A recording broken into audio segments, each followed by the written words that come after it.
Saya ingin menyampaikan satu hal.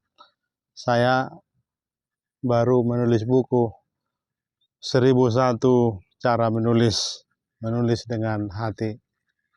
Ini saya persembahkan untuk publik. Pengalaman saya berkecimpung atau bergiat di dunia media, khususnya media Kristen dan budaya Batak 25 tahun. Ini sebenarnya sebagian sudah pernah saya tulis di Facebook dan ditulis ulang kembali. Tentu saya bukan ujuk-ujuk menyampaikan ini karena sudah ahli dalam menulis.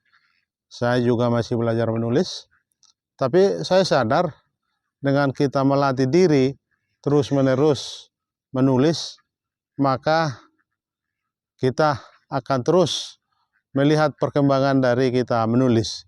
Menulis adalah satu tanggung jawab moral menurut saya, karena dengan menulis kita bisa mensarikan pikiran kita, bisa mensistematika pikiran kita, dan menyampaikan gagasan dan ide kita.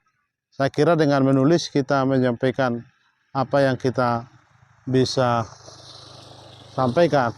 Ini penting untuk dibaca kaum muda, terutama anak SMK, SMA, mahasiswa, dan orang-orang yang ingin belajar menulis. Kami persembahkan dan pengalaman kami berkali-kali juga diundang menjadi pembicara atau pelatihan penulisan di kampus, di sekolah SMK, di sekolah SMP. Kami pernah diminta untuk berbicara soal menulis.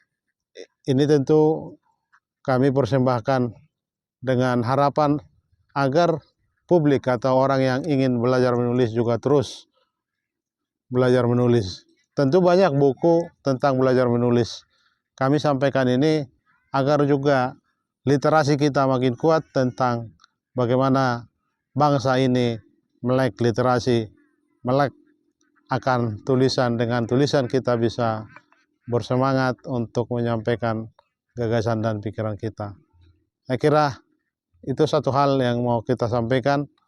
Kami ada di alam bebas menyampaikan ini. Sahabat, terima kasih.